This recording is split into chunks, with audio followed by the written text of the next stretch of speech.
Que Dieu soit loué. Je crois que ce matin, il faudrait être de marbre pour ne pas ressentir la présence de Dieu. Elle est bonne, la présence de Dieu. Et elle est inimitable. L'onction de Dieu est inimitable. Elle y est ou elle n'y est pas. Et ce matin, le Seigneur nous honore par sa présence. Amen. Quel honneur. Quel honneur. Le roi des rois et le Seigneur des seigneurs. Alléluia. Le Maître est au milieu de nous ce matin. Amen. Et tu n'es pas indifférent à ses yeux. Tu n'es pas indifférente. Qui que tu sois. Même que tu as un certain âge, que tu es peut-être les tiens ne font pas trop cas, peut-être à toi parce que tu as un âge avancé, peut-être que tu es veuve. Mais laisse-moi te dire que tu ne passes pas inaperçu aux yeux de Dieu. Dieu te connaît. Dieu sait qui tu es. Il connaît tes larmes, tes murmures, tes soupirs. Il les connaît, le Seigneur. Quel Dieu est semblable à toi, disait David. Quel Dieu est semblable à toi? Mais il n'y en a pas. Parce que la Bible le dit. Et celui qui l'a dit, il ne ment pas. C'est Dieu lui-même qui l'a dit. Il a dit, il n'y a point d'autre Dieu que moi. Amen. Il est unique. Et il est notre Dieu. Il est notre Dieu. Et nous sommes son peuple. Ses enfants. C'était la Sulamite qu'elle disait dans les cantiques et des cantiques, elle disait, mon bien-aimé est à moi. Et moi je suis à lui. Amen. Il est à nous. Et nous sommes à lui. Nous sommes son ouvrage, sa propriété. Que Dieu soit béni ce matin. Merci aux frères de m'avoir laissé la place pour vous apporter, je crois de tout mon cœur, un mot du ciel. Et à travers, je ne vais pas dire les circonstances de la vie, parce que je fais partie de ceux qui croient que Dieu conduit toutes choses. Et il y a des déserts qu'on passe. Et on demande à Dieu pourquoi. Pourquoi ceci, pourquoi cela. Il y a eu des moments où on a posé à Dieu cette question, pourquoi? Et le ciel nous a répondu. Et ça nous a tranquillisé, apaisé. Et il y a des fois où on dit, pourquoi Seigneur? Et le ciel reste muet. Écoutez, il y a des choses que Dieu se réserve de nous dire. Parce qu'il lui semble bon à lui. Ça ne fait pas de lui un Dieu méchant ou un père méchant. La différence qu'il y a entre nous et lui, c'est que lui, il connaît la fin du film.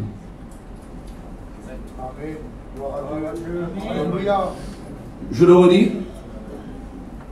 Il connaît la fin du film et il connaît même le générique. Et nous, dans le film de notre vie, on ne connaît pas la fin. Et on dit, Seigneur, pourquoi? Pourquoi? Et le Seigneur, lui, il se réserve le droit de ne pas nous révéler le pourquoi. Parce que c'est mieux pour nous qu'on ne le sache pas. Christ a demandé à la croix, Père, il dit, mon Dieu, pardon, il dit, pourquoi m'as-tu abandonné?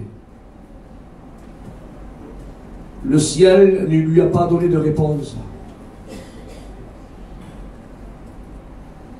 Et notre frère Jimmy disait, quand Dieu se réserve le droit de ne pas donner de réponse, alors faisons comme le Christ.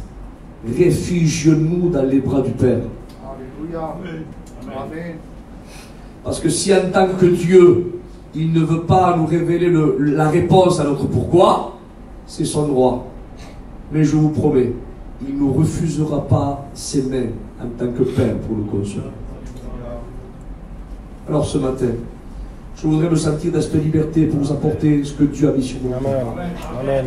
Alors pour celui et celle qui a les Écritures, amen, on va lire dans le premier livre de Samuel.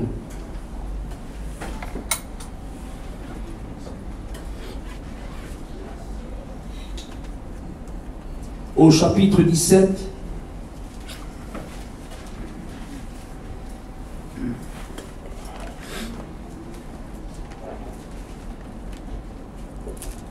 Et au verset 40. 1 Samuel chapitre 17 verset 40. Je fais cette lecture pour vous. Il prit à main son bâton. Il est question de David. Il prit à main son bâton et retenez ceci s'il vous plaît. Il choisit dans le torrent 5 pierres polies et il les mit dans sa gibecière de berger. Amen. Je refais cette lecture, écoutez, c'est important. Il prit à main son bâton et choisit, retenez ce mot, choisit, dans le torrent 5 pierres polies et il les mit dans sa gibecière de berger. Amen. On courbe nos fronts, on prie le Seigneur. Amen. Béni soit Dieu. Je dis à mon frère beaucoup de Seigneur, nous voulons te louer, te rendre grâce, te dire merci parce que tu nous honores de ta présence ce matin. Et à combien nous voulons écouter ta parole, Seigneur. Ta parole qu'elle tombe dans mon cœur, qu'elle tombe dans la bonne terre et qu'elle porte du fruit. Seigneur, je ne veux pas me borner à l'écouter, mais je veux la mettre en pratique, Seigneur. À combien je réalise que j'ai besoin de toi. M'approcher de toi, c'est mon bien, Seigneur. Bénis ton serviteur, qu'il soit ce canal que tu t'es choisi. Et à toi la gloire, Jésus. Amen. Béni soit Dieu. Béni soit Dieu. David, l'homme selon le cœur de Dieu, il était habitué à combattre contre les lions et les ours. Et quand il combattait contre les lions et les ours, la Bible ne relate pas qu'il prenait des pierres. Malgré qu'il avait sa fronde et son bâton de berger, mais ayant une fronde, sûrement qu'il devait prendre des pierres. Mais quoique la Bible ne le mentionne pas, mais il disait quand un lion était là, quand un ours se dressait, ton serviteur allait. Donc on sait qu'il était habitué à combattre. Les ours et les lions ne l'effrayaient pas à lui. Et à un certain moment, son père Isaïe lui dit: va au champ de bataille et apporte quelques vivres de nourriture à tes frères. La parole de Dieu déclare qu'il prit des vivres que son père lui remit et il est allé sur le champ de bataille pour donner à manger à ses frères. Et à un certain moment, vous connaissez l'histoire, je relate un petit peu pour vous mettre dans le fil. Il apprend qu'il y a un incirconcis qui ose défier l'armée du Dieu vivant. Et cela, le fait qu'il entende ce qu'il entend, il est touché dans ses entrailles. Parce qu'il dit, mais quel est donc cet incirconcis? Parce que lui, il sait qui il est. Et il sait que Israël n'est pas n'importe quel peuple, est le peuple de Dieu. Et il sait que le Dieu d'Israël n'a pas été fait par de main d'homme, de plâtre, d'argile, de bois ou de pierre. Il sait que le Dieu d'Israël est le Dieu véritable, celui qui n'a ni commencement, ni fin, celui qui soutient tout, qui a tout créé. C'est le Dieu d'Israël. Et David le sait, que son Dieu est vivant. Quel est donc cet incirconcis qui ose? Parce que, vous savez, se mettre en face d'un Dieu qui a été créé par la main de l'homme, qui n'a œil, qui ne voit pas, oreille, qui n'entend pas, et des dieux morts, qui n'a aucune vie, on peut les défier, ces dieux-là. Mais défier un Dieu vivant, c'est pas pareil. Et David dit, mais quel est donc cet incirconcis qui ose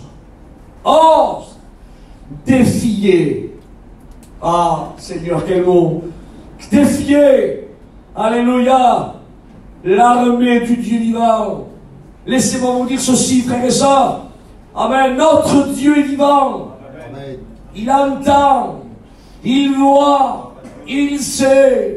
Il est omniprésent, il est avec toi, il est avec moi, il est de partout. Même, amen, avec ton membre de ta famille qui là-bas hospitalisé. Et même, amen, là où tu n'arrives pas, toi, à être avec lui, ton Dieu est quand même là-bas, il est omniprésent. C'est notre Dieu. Il sait tout, il voit tout. Amen. Et il ressent tout. Et il n'est pas insensible.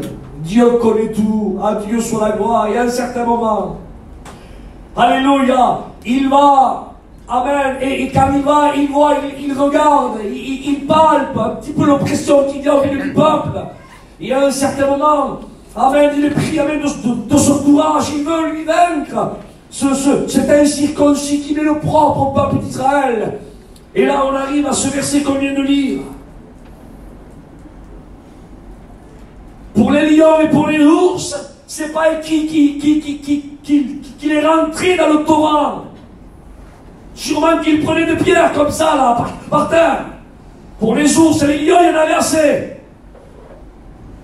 Mais pour cette sorte d'adversaire, il fallait qu'il ose se mouiller.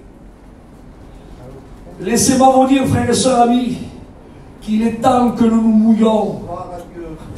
Il est temps, frères et sœurs, amis, que nous nous mouillons et que nous rentrons dans le torrent de Dieu. Amen. Osons, frères et sœurs, osons, amen, nager dans le torrent de Dieu. Osons, alléluia, se laisser porter dans le torrent de Dieu. Et David, que Dieu soit béni, a été conduit, amen, par l'Esprit de Dieu à rentrer dans le torrent, à se mouiller. Alléluia. Et là, il a plongé ses mains à l'intérieur. Et il a commencé à palper des pierres. Il est touché. Sûrement qu'il devait en prendre une. Amen. Il devait toucher, hop, la pierre. Et sûrement qu'il devait y avoir un pic dans une pierre. Il dit, celle-là, là, elle ne va pas. Il devait prendre une autre pierre. Celle-là, elle n'est pas assez ronde. Elle ne va pas. Il les a choisis méticuleusement. Et il en prend une polie. Et il cherche encore un peu plus loin, il en prend le deuxième, poli, et un peu plus loin, le troisième, et il prie avec lui 5 pierres polies, dit la parole de Dieu. Et tu me diras, Isaac, pourquoi il prie 5 pierres polies? Pourquoi pas 5 pierres normales? Parce que David savait, alléluia, que la pierre allait être déposée dans sa fronde. Et il savait, frères et sœurs, que la puissance qui allait sortir de la fronde, amen, n'était pas une puissance humaine. Si ce n'est, amen, que l'intervention de Dieu allait saisir les mains de David. Et la fronde, alléluia, elle allait doubler de puissance. Est-ce que vous comprenez ça? Et David savait que s'il prenait une pierre qui n'était pas très très bien polie, si la pierre aurait eu un pic sur la droite ou un pic sur la gauche, avec la puissance, amen, amen, du jet, amen, que l'Éternel allait faire jaillir le bras de David à travers la fronde, David savait que la pierre allait dévier de trajectoire. Et pour que la pierre atteigne bien la cible, il fallait, amen, que la pierre soit ronde.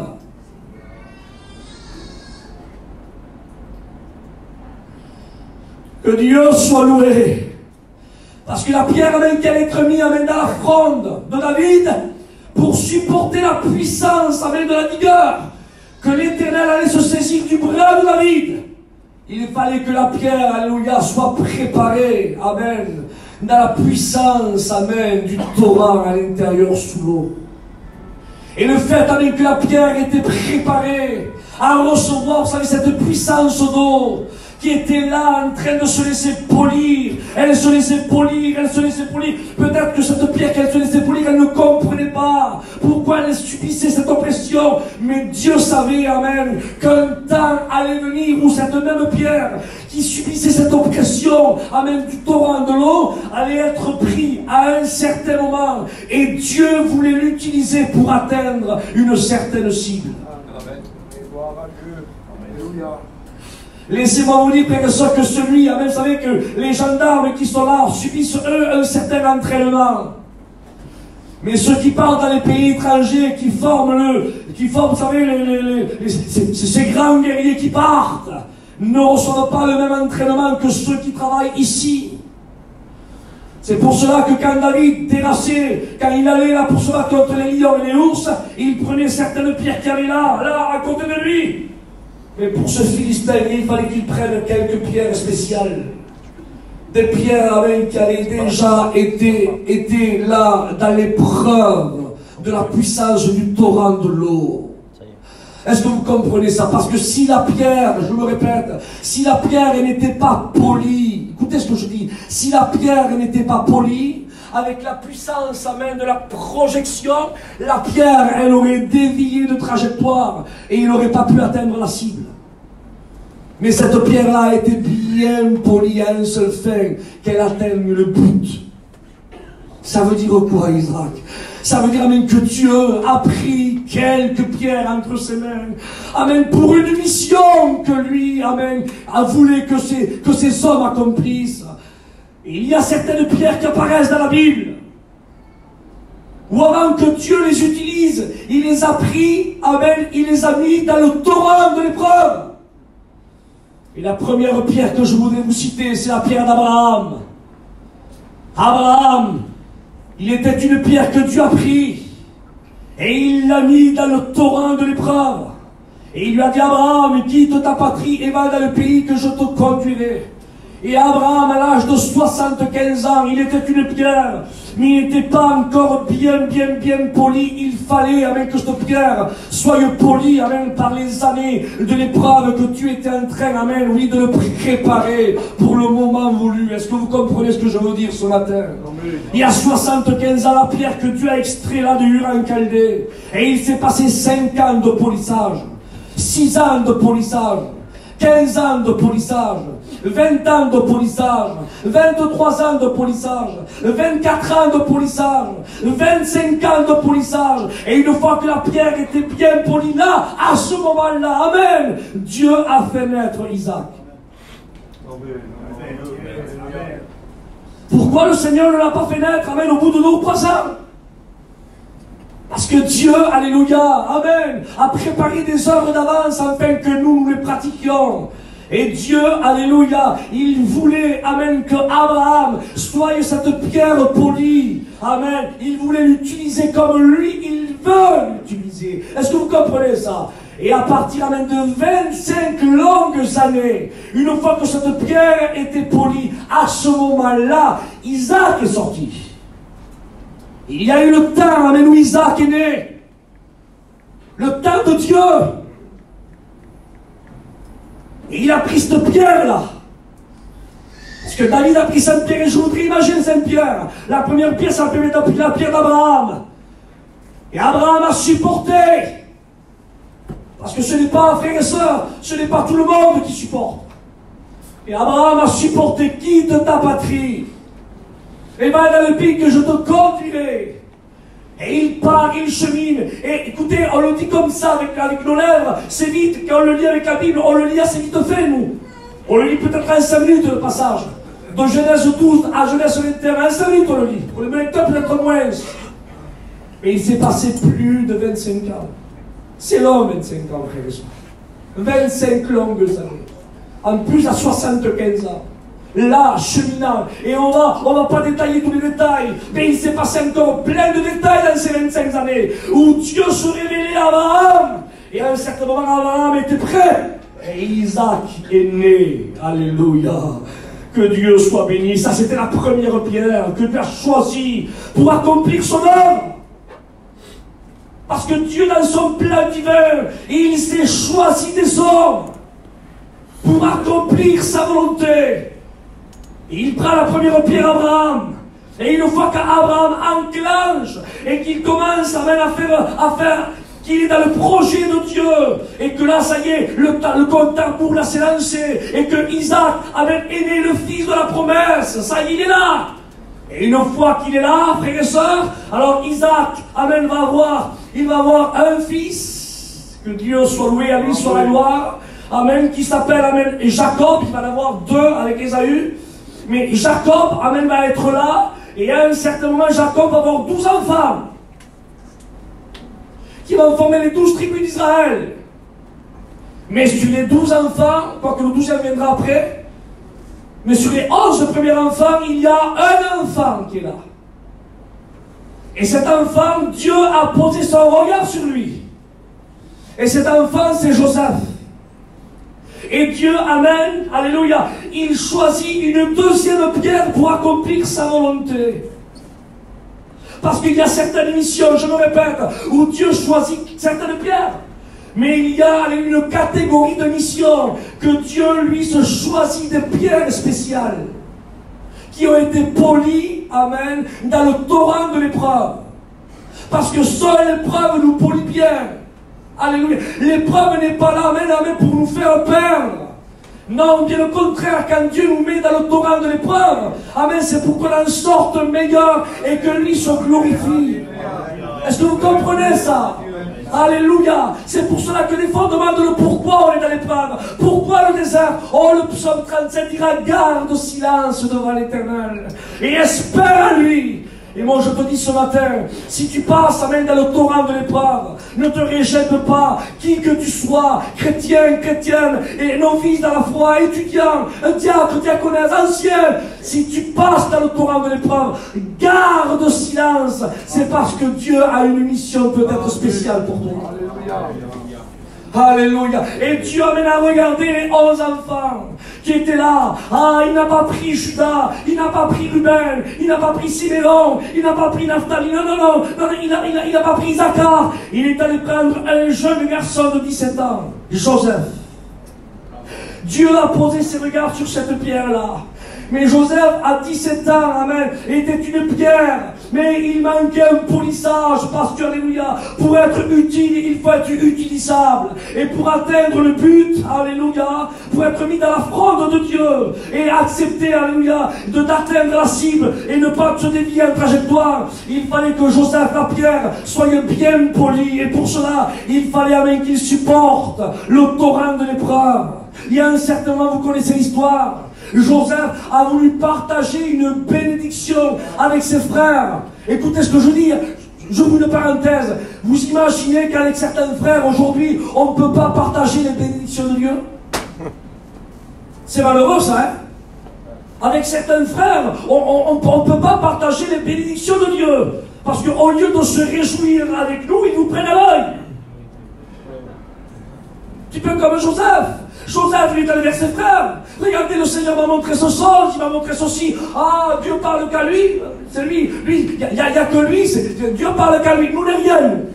Au lieu de se réjouir et de dire, ah bon, mon frère, Dieu t'a parlé, explique-nous. Ah, Seigneur, attends, Ruben, c'est bien, venez ici. Le petit frère, Dieu lui a parlé. Regarde, viens, explique-nous là.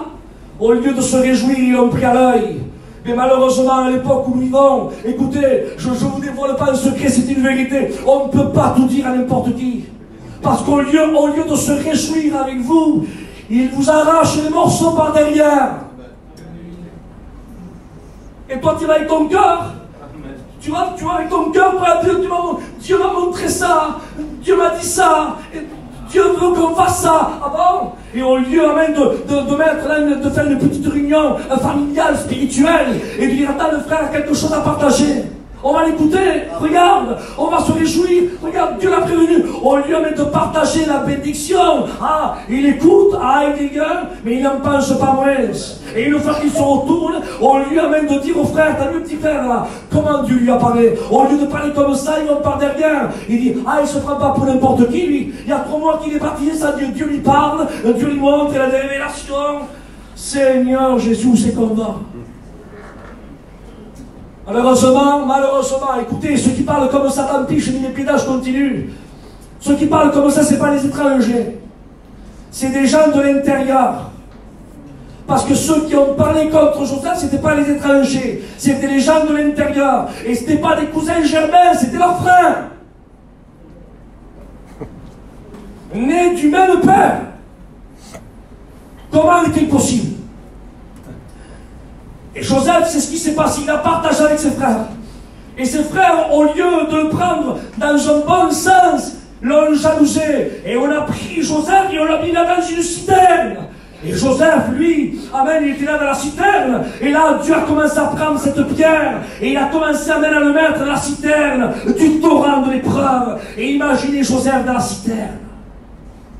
Imaginez comment le diable devait l'assaillir dans ses pensées, en train de dire, il est où le Dieu de tes songes, le Dieu de ton père Jacob, le Dieu de ton grand-père Isaac, le Dieu de ton arrière-arrière-grand-père Abraham, il est où? Bien Dieu t'a montré, alors comment ça se fait que tu es là dans une citerne?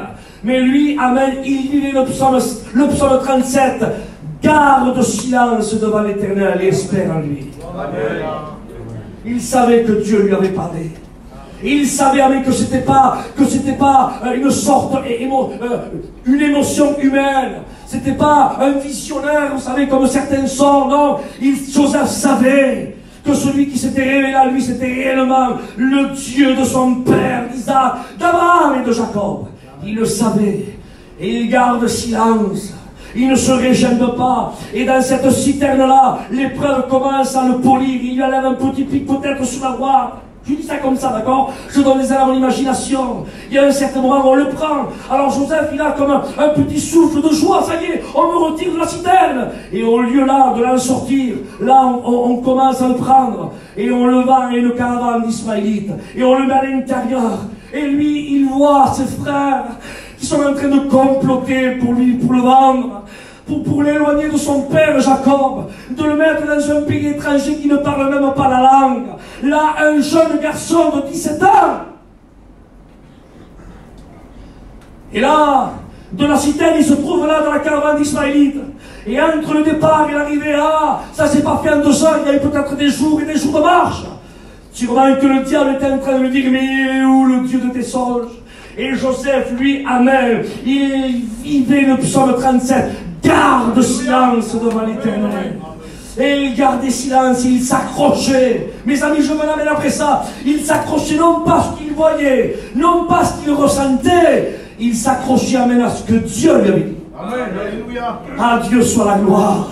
Parce que je me l'amène après ça, s'il vous plaît. Parce que Dieu n'est pas un homme, il ne ment pas. Non, je vais le redire. Dieu n'est pas un homme, il ne ment pas. Il n'est pas le fils d'un homme, il ne se repent pas. Mais ce que sa bouche dit, son bras puissant l'accomplit. Alléluia. Et suivez-moi encore un peu plus, s'il vous plaît, avec Joseph. Et Joseph, il est là. Et là, on le met là en Égypte. Un enfant de 17 ans. Parce qu'il a voulu partager une bénédiction avec ses frères. Ça s'est tourné complètement à l'envers. Mais il gardait silence. Alléluia. Parce qu'il y a des pourquoi que Dieu se réserve le droit de ne pas nous donner de réponse. Et sûrement que Joseph devait dire, mais Seigneur, pourquoi? Qu'est-ce que j'ai fait? Quel mal est-il fait? Qu'est-ce que j'ai fait, Seigneur? Quoi? Tu m'as dit cela, je l'ai fait, mais Seigneur, pourquoi? Et le ciel gardait silence. Parce que, alléluia, sûrement que si le ciel lui aurait révélé le pourquoi, peut-être que Joseph aurait agi différemment. Mais comme Dieu, je me l'amène après ça, s'il vous plaît. Amen. Mais comme Dieu, lui, connaît la fin du film. Amen. Alléluia. Amen. Alors, il ne voulait pas que Joseph sache. Amen, le plan que Dieu était en train de faire. Alléluia. Et à un certain moment, vous connaissez l'histoire. Amen. Il est là, vendu à Potiphar. Potiphar le prend entre ses mains. Ah, il fait de lui quelqu'un de bien. Et là, certainement, la femme de Potiphar, avec le respect que je vous dois, veut, voilà, il fait une mauvaise réputation. Il est en train de dire de Joseph, il le calomnie avec du mensonge. Et tout ça pourquoi? Parce que Joseph garde la fidélité. Gloire à Dieu. Amen.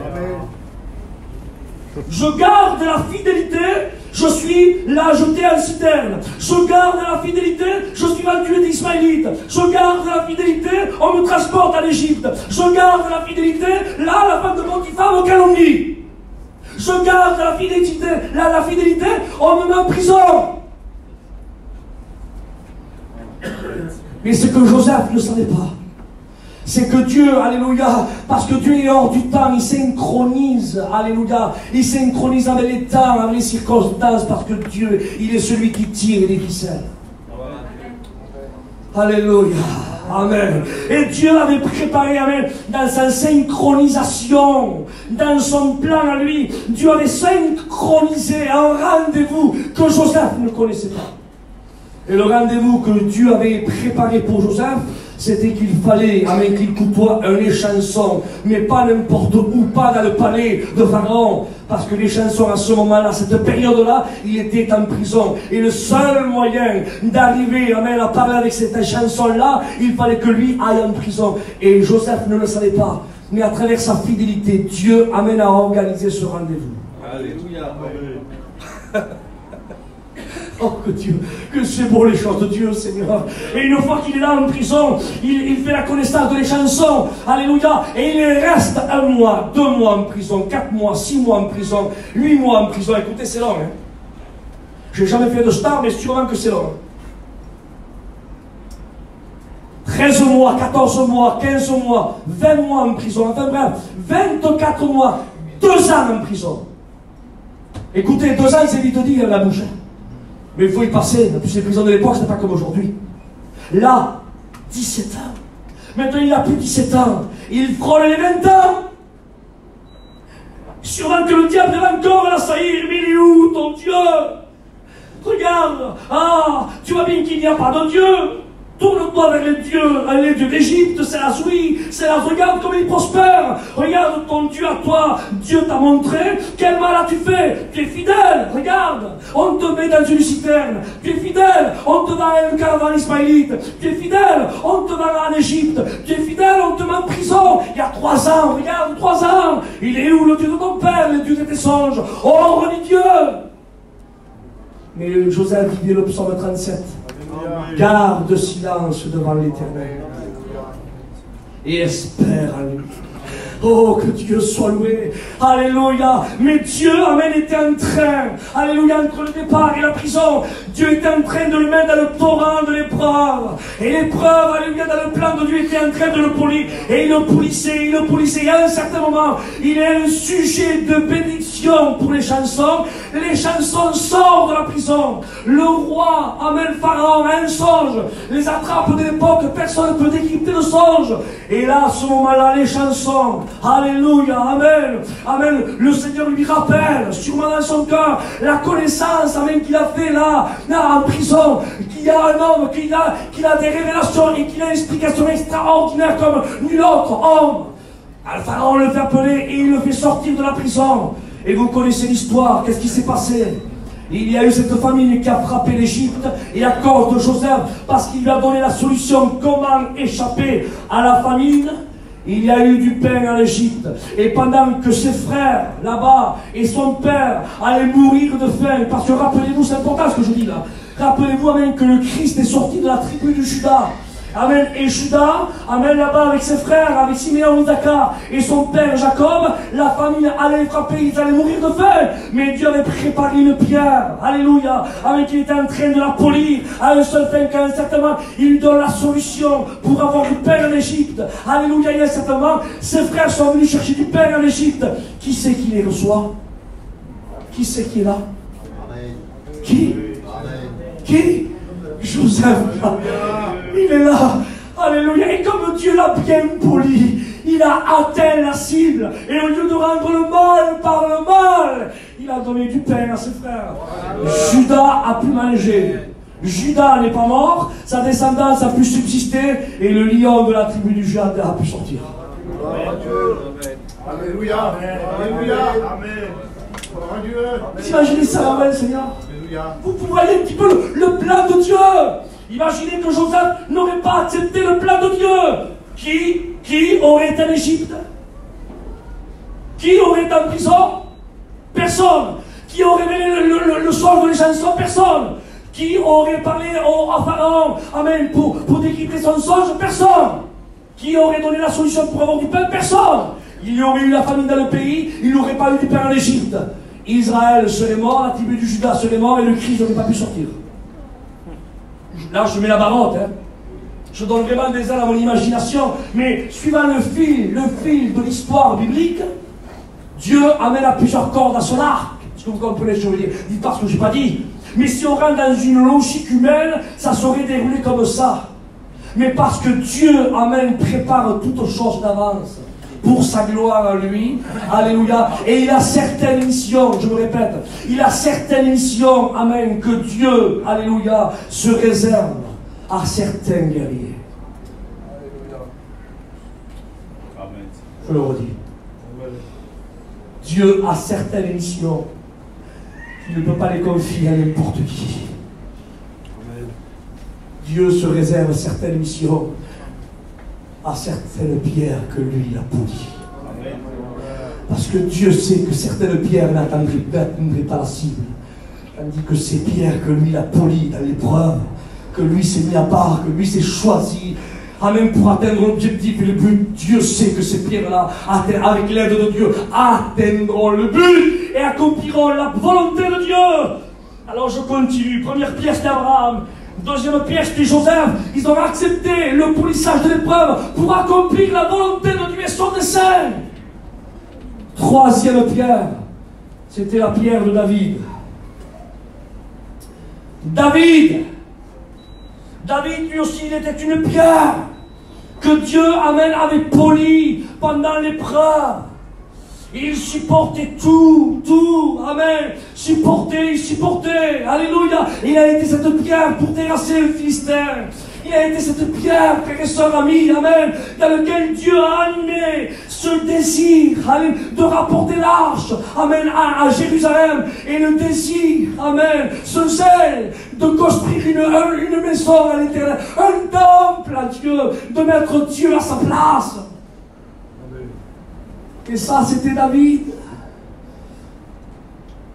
David est un homme selon mon cœur. Une pierre que Dieu s'était choisie. Il y a encore une quatrième pierre, et je vais terminer bientôt. Cette quatrième pierre, c'était Moïse. Moïse, lui aussi, frères et sœurs, amis, Dieu s'est choisi cette pierre-là parce que Dieu avait une mission. Non seulement il a pris Joseph pour introduire son peuple en Égypte pour qu'il soit nourri, mais Dieu savait qu'un temps allait venir où le peuple allait être à l'esclavage. Et là, il fallait le libérer. Dieu s'était choisi une pierre. Mais pour qu'elle soit utile, il fallait qu'elle soit utilisable. Et Dieu, Amen, a pris cette pierre-là, Moïse. Et il a commencé à le mettre en épreuve du torrent pendant 40 longues années. C'est long, frère et sœur. On parle de Moïse, nous, quand on lit comme ça, Exode 3, Exode 4, Exode 5, ça nous prend 5 minutes. Mais quand Moïse a tué l'Égyptien, et qu'il a fallu qu'il fuit l'Égypte, il avait 40 ans. Et quand il part dans le désert de Madian, il a 40 ans, et une année se passe, 2 ans se passent. Et Moïse a 43, 44 ans, 45 ans. Il est en train, lui qui était un grand en Égypte, comme un prince, un grand général en Égypte. Lui qui dormait dans les meilleurs lits, qui mangeait les meilleurs biens. Le voilà maintenant qu'il est en train de garder un troupeau qui ne lui appartient même pas. Parce que Dieu est en train de le déformater de la pensée égyptienne. Alléluia, il est en train, amen, oui, de l'épurer. Il est en train, frère et soeur, de le mettre dans son chaudron de l'épreuve. Il est en train de le mettre dans son torrent parce que Dieu veut l'utiliser. Et pour que la pierre atteigne la cible. Alléluia. Il fallait que la pierre soit bien polie, bien ronde en tout et pour tout. Et là, il se passe 10 ans dans le désert, 10 ans de polissage, 20 ans de polissage, 30 ans de polissage. À un certain moment, Moïse, amen, il a 80 ans, il s'est passé 40 années. Et une fois que Moïse a 40 ans après, une fois que Moïse a 80 ans, à ce moment-là, Dieu lui parle au Sinaï. Il dit, va libérer mon peuple. Amen. Maintenant, il est prêt. Et Moïse va. Que Dieu soit loué. Il va vers Aaron. Il est tellement poli. Il a tellement même accepté l'épreuve que quand il parle avec Dieu, il dit, mais qui suis-je moi pour aller vers Pharaon? Qui suis-je, Seigneur? Ah, il est là. Amen, on dirait que Dieu le regarde. Moïse, toi, tu n'es rien, tu n'es rien. Va vers Aaron, va avec le bâton là que je te donnerai. Moïse, je serai ta bouche.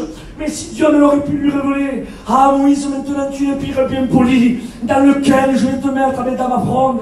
Et maintenant je vais me servir de toi, non pas avec ta force, mais parce que maintenant tu es bien poli, je t'ai bien poli. Tu vas atteindre l'objectif, tu vas atteindre la cible. Maintenant ce n'est plus ton affaire à toi, c'est mon affaire à moi. C'est moi maintenant qui va te projeter vers la cible.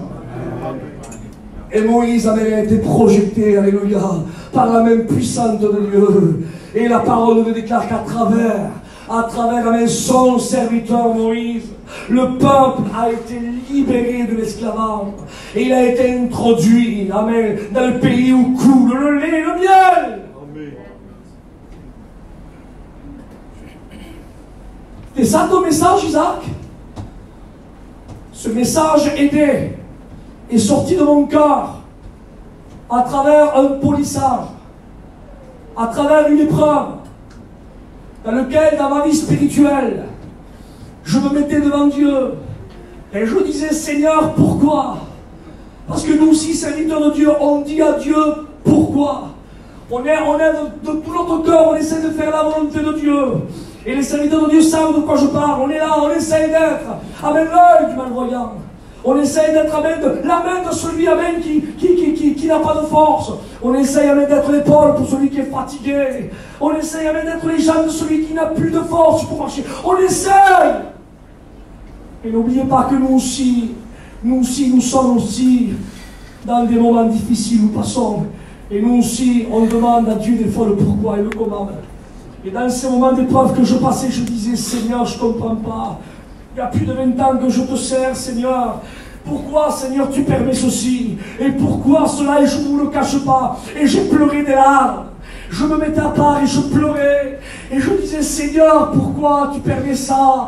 Je ne comprends pas, Seigneur, où j'ai failli. Seigneur, je n'ai pas vu grandir mes enfants. Seigneur, j'ai bousillé les véhicules pour ton œuvre. Seigneur, j'aurais pu réussir comme ça. Seigneur, je ne l'ai pas fait. Seigneur, malgré les circonstances de la vie de certains malades, Seigneur, je n'ai pas fait attention. J'ai essayé avec tout mon cœur de faire ton plan et ta volonté. Ah, il y a des défauts, des manquements, c'est vrai. Mais j'essaie de correspondre. Seigneur, où j'ai failli? Pourquoi tu permets, Seigneur, cela? Mais pourquoi? Et des moments de larmes, des moments, frères et sœurs, où j'avais envie de me jeter par terre. D'ailleurs, je l'ai fait, le front contre terre, à plat ventre, et il sortait que des murmures de ma bouche, en train de dire, je ne comprends pas, des soupirs, je ne comprends pas, des larmes qui étaient là. Et je disais, Seigneur, je ne comprends pas, mais pourquoi, Seigneur? Pourquoi? Et dans sa grâce, après ce petit moment d'épreuve qui n'a pas été très très long, et le Seigneur, alléluia, m'a donné ce message-là, dans lequel, alléluia, David a pris, amen, 5 pierres polies du torrent, parce qu'il y a des pierres que Dieu utilise, et il y a certaines pierres, amen, que Dieu se choisit dans le torrent, pour une mission peut-être que lui a dans son plan divin, et ça c'est le choix de Dieu.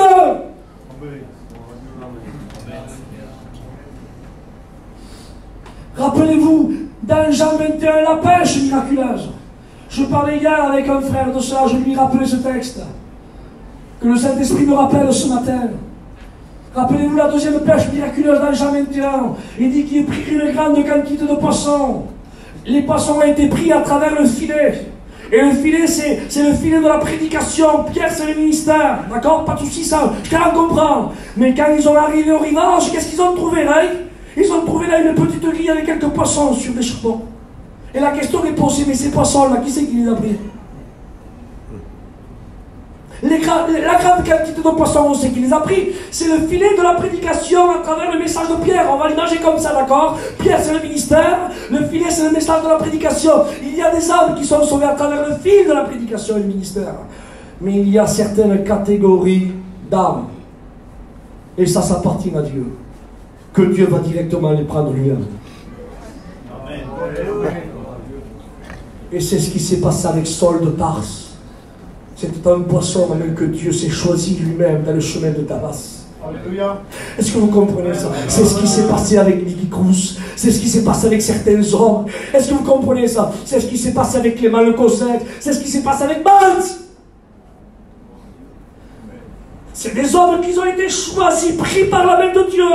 Et d'autres ont été pris aussi par la main de Dieu, mais à travers le filet de la prédication et le ministère. Mais ça, c'est le choix de Dieu. Il y a des pierres. Je n'ai pas dit des briques, hein. Parce que la brique, c'est l'image de la religion. La brique, elle ne peut pas être polie. Elle ne peut même pas, écoutez, elle ne peut même pas être édifiée, la brique. La brique, essayez, quand elle ne colle, quand elle ne rentre pas dans un certain lieu, quand vous prenez un burin et un marteau, vous essayez de la faire entrer, vous essayez là de la travailler un peu, et au premier coup de marteau avec le burin, la brique, elle s'effrite. C'est ça le religieux.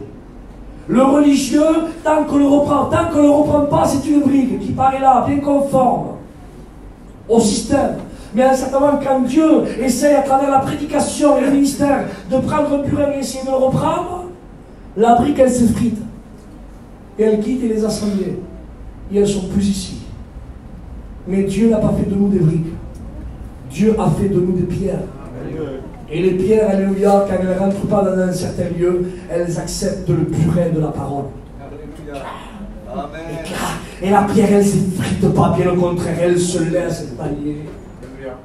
Alléluia, elle se laisse. Alors, nous sommes des pierres, l'Église. À Dieu soit la gloire. Mais il y a certaines catégories de pierres que Dieu se choisit dans le Torah. Il les prend là. Et moi, ce matin, je voudrais terminer avec ça. Peut-être tu te dis, pourquoi je passe par ce problème? Pourquoi je passe par cette difficulté? Pourquoi je passe par ceci?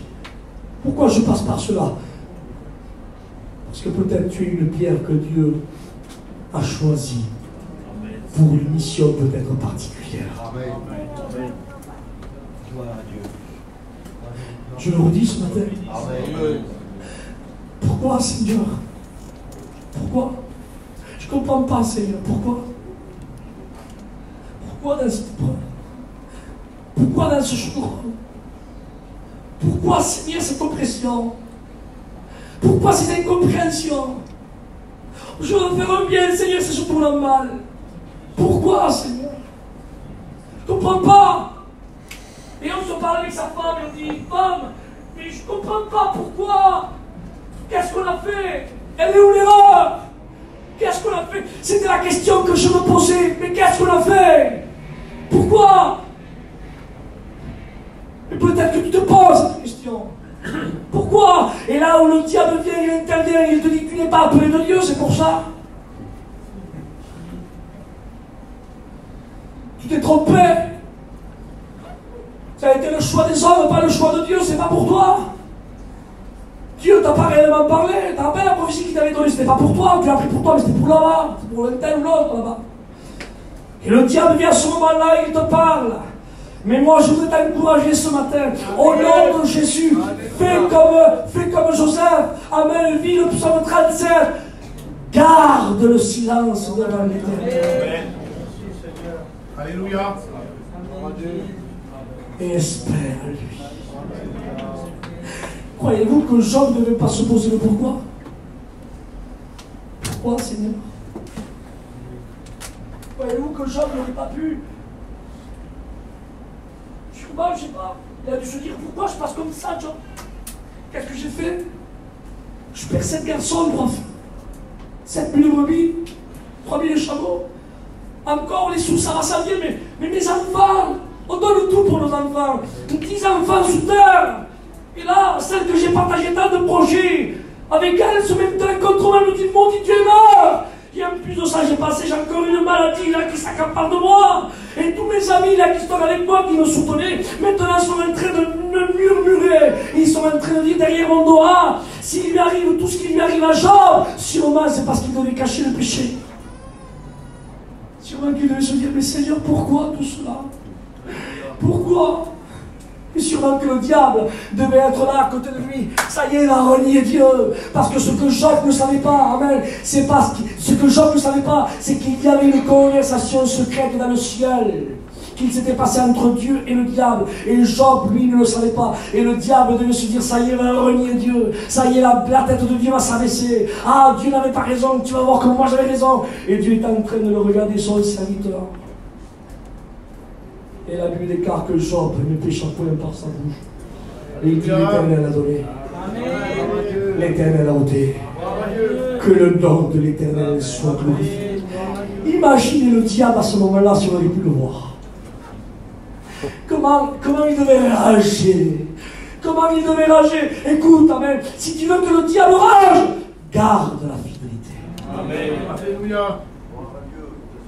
Si tu veux, amen, que le diable rage, sois lui fidèle. Amen. Si tu veux que le diable rage, sois fidèle quand Dieu ouvre la vanne du ciel. Et si tu veux que le diable rage, amen, quand Dieu décide de fermer la vanne du ciel, et que tu ne comprends pas pourquoi il y a la pluie de l'épreuve, amen, garde la fidélité. Garde le silence devant l'Éternel et espère en lui. Je crois de tout mon cœur ce matin que Dieu nous a parlé. Amen. Peut-être que tu n'as pas eu la réponse de A à Z que tu aurais voulu entendre. Mais je crois que Dieu nous a parlé ce matin. Garde silence devant lui et accepte d'être poli par le torrent de l'épreuve. Que Dieu soit loué. Ah, si Dieu pourrait te révéler, si Dieu pourrait nous révéler, Seigneur, ce que nous ne savons pas. S'il pourrait nous le révéler. Ah Dieu, si vous seriez la gloire qui nous attend. Une gloire, amen, une gloire merveilleuse. La Bible déclare que nous sommes co-héritiers avec Christ et bientôt on va quitter la terre et entrer dans ce ciel glorieux. Amen, mais Dieu, amen, il y a encore un bout de temps devant nous où Dieu, je le dis avec mes mots, où Dieu a décidé de compter sur toi, Ray.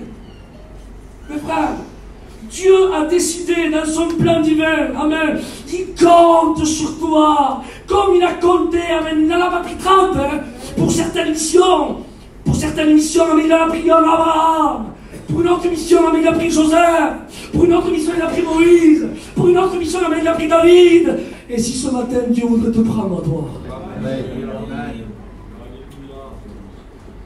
voudrais-tu te laisser prendre ce matin? Es-tu prêt ce matin à te laisser prendre? Alléluia, si Dieu décide de te mettre dans l'épreuve du torrent, es-tu prêt à dire, Seigneur, je suis prêt à dire oui, Seigneur, pour atteindre la cible que toi tu veux que j'atteigne. Ce matin, au nom du Seigneur, gardons silence devant l'Éternel et espérons en lui. On va fermer nos yeux, on va courber le front, on va glorifier le Seigneur. Gloire à Jésus.